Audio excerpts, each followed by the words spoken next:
How to make a smear.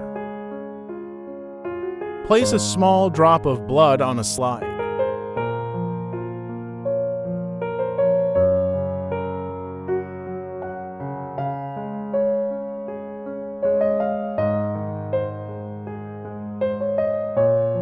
Spread it slowly with 45 angle.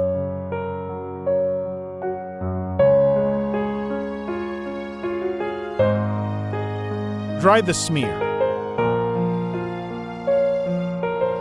Fix with alcohol.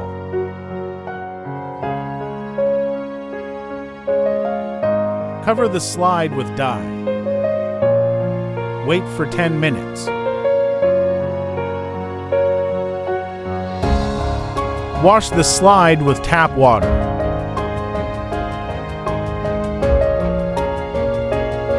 Now it's ready to examine.